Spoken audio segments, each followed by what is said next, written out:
आह धर्मज्ञा श्रद्धयान्विता हरन्त्यघम महदपि वेणुगुल्म विवानलः। महान से महान पाप राशि को जलाकर भस्म कर देते हैं, जैसे बांसों की रगड़ से आग उत्पन्न होने पर जंगल जलकर भस्म हो जाता है। अब ये उपाय तो बहुत अच्छा है, लेकिन निरापद नहीं है।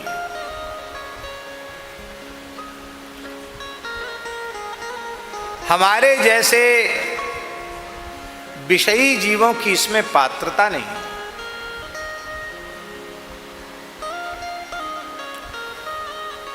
कायक क्लेशो ही तपा। अभी लाइट चली जाए, पंखा वंखा सब बंद हो जाए, ये हमारे पास जो हवा का पंखा रखा है ये बंद हो जाए तो सब व्याकुल हो जाएंगे। सबके शरीर ही ऐसे हो गए, क्या करोगे? तपस्या, ब्रह्मचर्य, त्याग, शौच, सारे नियम शिथिलप्राय। मान लो कोई सविधि इनका अनुष्ठान कर भी ले और एक बार पाप नष्ट तो इनसे हो जाएंगे, लेकिन पाप जिस मलिन वासना के कारण बनते हैं, उस वासना के नाश न होने के कारण पुनः जीवन में पाप बनने की संभावना बनी रहेगी। इसलिए महाराज जी दृष्टांत ऐसा, वेणुगुल्म विवानला।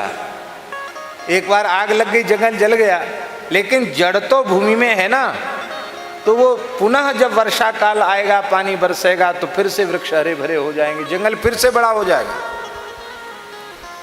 ये उपाय ठीक नहीं। दूसरा उपाय है यम नियम आसन प्राणायाम प्रत्याहार धारणा ध्यान समाधि अष्टांग योग अथवा सांख्य योग ज्ञान योग। ये दूसरा साधन है। समाधि लगा लो, महावाक्यों का अनुसंधान कर लो, अपरोक्षानुभूति कर लो। बोले ये सब बातें ठीक हैं, बहुत अच्छी हैं आपकी, लेकिन ये तो ऐसी हैं।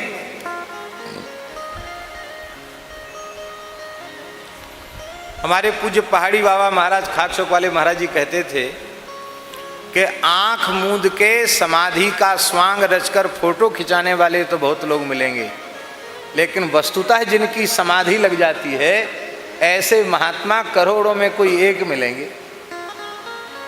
आंख मूंद के फोटो तो हम भी खिंचा लेंगे कि महाराज गंभीर समाधि में लीन है। मन की स्थिति इतनी खराब है,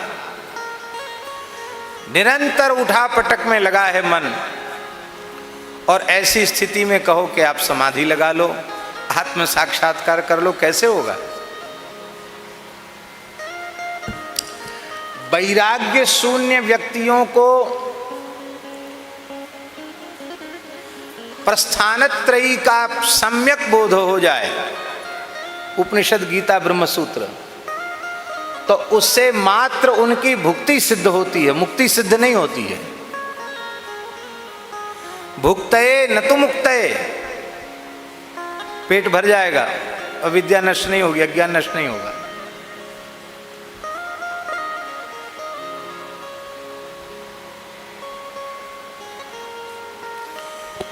तो वो भस्म औषधि वाली चिकित्सा क्या है?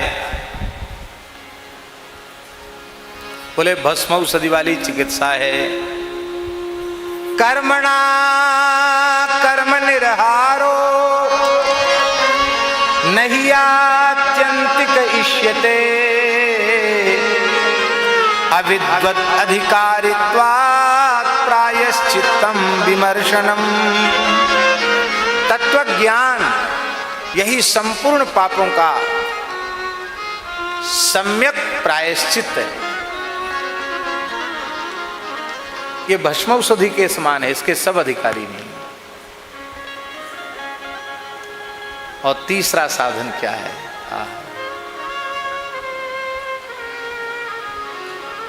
वो है भक्ति।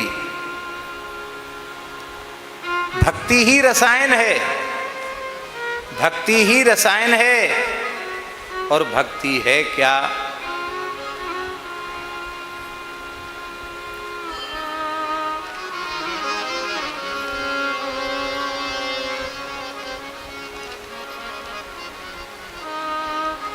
ज्ञान को दीपक कहा, उत्तरकांड में गोस्वामी जी ने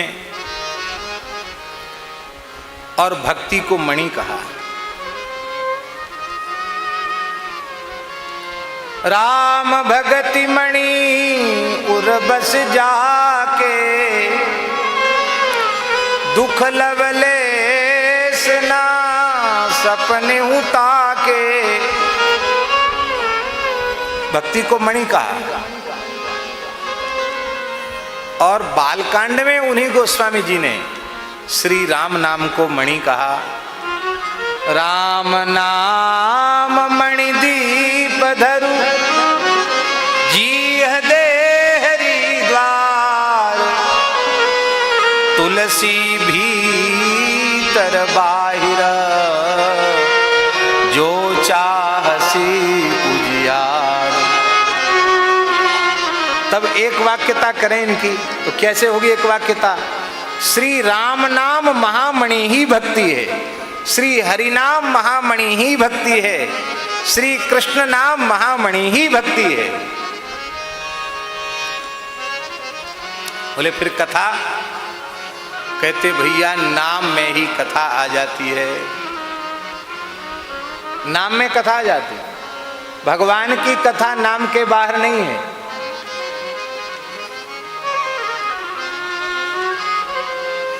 यदि हम यह कहें कि नाम से ही कथा प्रकट होती है तो इसमें कोई अतिशयोक्ति नहीं है, आश्चर्य भी नहीं है, ये यथार्थ है। भगवत लीला के कथन श्रवण को ही तो कथा कहा जाता है।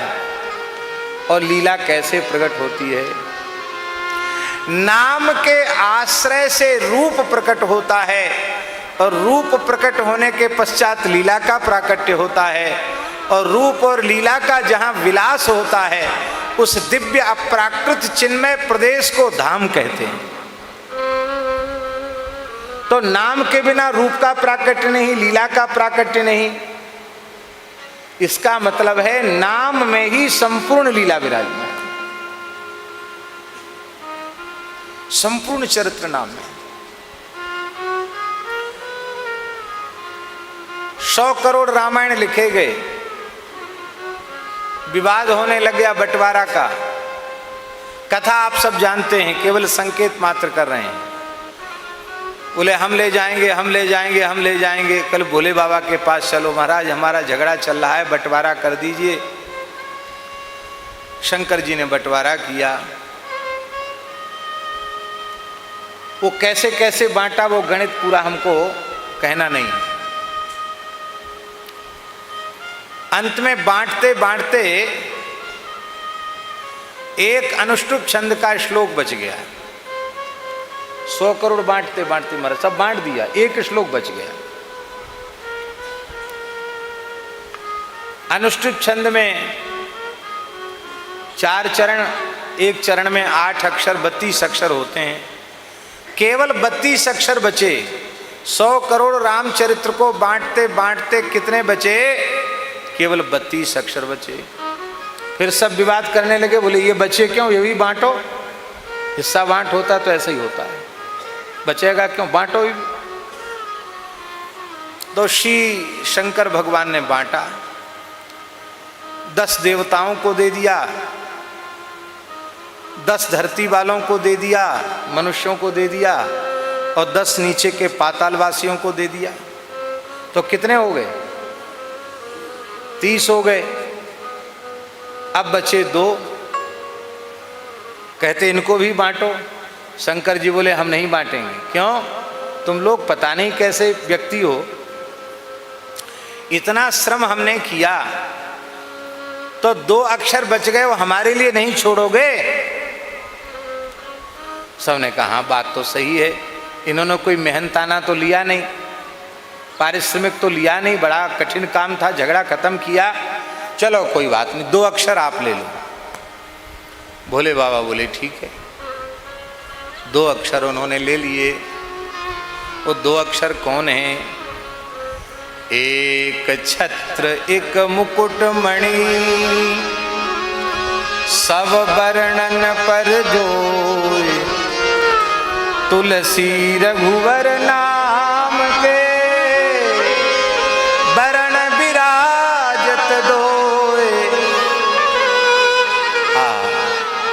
अक्षर ले लिए। ब्रह्म राम ते नाम बड़ा वरदायक वरदान, रामचरित शतकोटि महा लिय महेश जिय जान। 2 अक्षर ले लिए, रा और मां। राम राम ले लिया भोले बाबा ने, और इतने चतुर बांटने वाले शंकर जी हैं कि जब उन्होंने राम नाम ले लिया, उन 100 करोड़ में से केवल 2 अक्षर ले लिए, रा और मां, तो संपूर्ण 100 करोड़ रामायण उन्हीं के पास आ गए। इसका मतलब है जिसके पास राम नाम है, संपूर्ण लीला कथा चरित्र उसी के पास। इसलिए भगवान की कथा, भगवान का नाम, भगवान की लीला ये अलग अलग नहीं है, एक ही है। और यही है रसायन है। अब देखो, आपको कोई व्याधि उत्पन्न हुई और आप वैद्य जी के पास गए, और वैद्य जी ने कहा कि 91 दिन तक, 90 दिन तक, 91 दिन तक महासुदर्शन चूर्ण का क्वाथ काढ़ा पियो, अथवा चिरायते का काढ़ा पियो, और ये नहीं खाना, वो नहीं खाना, ऐसा नहीं करना, वैसा नहीं करना, गर्म पानी से नहाना, हवा में नहीं घूमना, 50 तरह के परहेज बता दिए, और कहा 90 दिन तक ये करोगे तो तुम ठीक हो जाओगे। अब आपको तो ठीक होना था, आप करने के लिए तैयार हो गए। तब तक एक दूसरे वैद्य जी आए। अरे बोले कुछ नहीं, प्रसन्न रहो, रुचिपूर्वक जो सामने पवित्र वस्तु आवे खाओ पियो, मस्त रहो। हम तो तुमको ऐसा शरबत देंगे कि शरबत पीते ही तुम्हारी व्याधि समाप्त। तो अब बोलो आप क्या करोगे? 90-91 दिन का करुआ चिरायता का काढ़ा पीना चाहोगे, महासुदर्शन चूर्ण की फंकी लेना चाहोगे, या सुंदर सुमिष्ट शरबत पी करके अपने रोग को शांत करना चाहोगे? भैया हरि नाम, हरि कथा, हरि कीर्तन ये रसायन के समान है। हम लोगों से परहेज कहाँ बनता है, पर बिना परहेज के भी ये रसायन का सेवन जीव को भव रोग से मुक्त कर देता है। इसी को भगवान कपिल ने कहा, सतां प्रसंगान मम वीर्य संविदो भवन्ति हृत् कर्ण रसायना कथा तज्जोषणा दास्वपवर्ग वर्त्मनि श्रद्धा रतिर् भक्तिरनुक्रमिष्यति।